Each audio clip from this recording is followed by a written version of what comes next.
এ পৃথিবীতে একজন মানুষ তার জীবন থেকে যতটা শেখে, একজন মানুষ তার পরিস্থিতি থেকে যতটা শেখে, ততটাই পৃথিবীর কোনো স্কুল কলেজে শেখানো হয় না। আর জীবন থেকে পাওয়া শিক্ষাগুলো আমাদের জীবনে অনেক বেশি কাজে লাগে। বিশ্বাস করো, যারা পরিস্থিতি থেকে শিখেছে, যারা খারাপ সময় থেকে শিখেছে, তারা নিজের জীবনকে অনেক বেশি পরিবর্তন করতে পেরেছে। তারা নিজেকে পাল্টাতে পেরেছে, মানুষ চিনতে শিখেছে। একটা কথা মনে রেখো, তুমি ভালো আছো কিনা সেটা কেউ জানতে চাইবে না, কিন্তু তোমার খারাপ সময়ে কেউ তোমাকে নিয়ে সমালোচনা করতে ছাড়বে না। এটাই তো পৃথিবীর নীতি। জীবনে খারাপ পরিস্থিতি আসাটাও প্রয়োজন, আসাটাও গুরুত্বপূর্ণ মানুষ চেনার জন্যে, নিজেকে আরো বেশি মজবুত বানানোর জন্যে। কারণ এটা তো বাস্তব, এটা তো সত্য যে আমাদের খারাপ সময়গুলো আমাদেরকে ধ্বংস করতে আসে না, আমাদেরকে দুর্বল বানাতে আসে না, আসে আমাদেরকে মজবুত বানাতে। সত্যি বলতে, আজকের দিনে মানুষের কথার সাথে কাজের কোনো মিল নেই, আর পোশাকের সাথে চরিত্রের কোনো মিল নেই। এটা তো বাস্তব, এটা তো অস্বীকার করার কোনো জায়গা নেই। তাই কোনো মানুষকে বাইরে থেকে দেখে যাচাই করো না, কারণ আজকের দিনে যেটা কঠিন সেটা হচ্ছে মানুষ চেনা।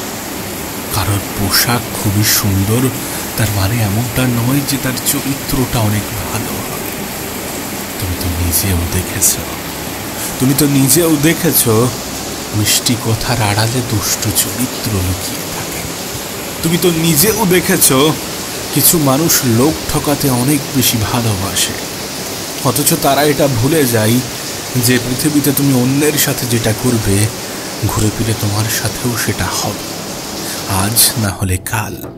শুধুমাত্র সময়ের অপেক্ষা, পরিস্থিতির অপেক্ষা। এটা হবে, হতে বাধ্য। কারণ উপরওয়ালা মানুষকে ছাড় দেয় কিন্তু ছেড়ে দেয় না। তাই যদি কেউ তোমাকে ঠকিয়ে ভাবে যে তার জীবনে কোনো সমস্যা আসবে না, সে অনেক সুখী হয়ে যাবে, তাহলে এটা তার একটা ভ্রান্ত ধারণা।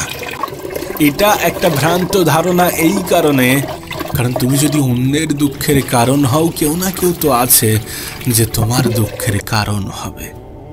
তাই সময়ের সাথে নিজেকে শুধরে নাও, জেনে শুনে ধারালো অস্ত্রে পা দিতে যেও না।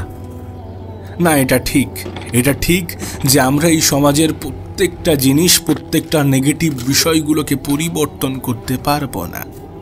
এটা তোমার আমার একার পক্ষে সম্ভব নয়। কিন্তু আমরা এই সমাজের নেগেটিভ জিনিসগুলো থেকে দূরে থাকতে পারবো। আমরা যদি চেষ্টা করি অবশ্যই পারবো। ঠিক যেমন প্রাকৃতিক বিপর্যয় হলে আমরা সেটাকে থামাতে যাই না, বরং নিজেদেরকেই সুরক্ষিত জায়গায় নিয়ে যাই। এখানেও বিষয়টা তেমনই। তুমি হয়তোবা এটাকে পরিবর্তন করতে পারবে না, কিন্তু নিজেকে সেফ জায়গায় নিয়ে যেতে পারবে। আর সেই চেষ্টাটাই করো। জীবনে যত বড় হবে ততই বুঝতে পারবে যে প্রয়োজনের থেকে বেশি কথা বললে মানুষ গুরুত্বহীন ভাবতে শুরু করে। তাই কোনো স্থানে ততটাই বলা উচিত যতটা বলা প্রয়োজন। একটা কথা মনে রেখো, আমাদের ব্যবহার এবং আমাদের কথাবার্তাই আমাদের বন্ধু এবং শত্রু বানায়। আর বন্ধু হোক বা শত্রু, দুটোই অতিরিক্ত থাকা ক্ষতিকর। এবার সিদ্ধান্ত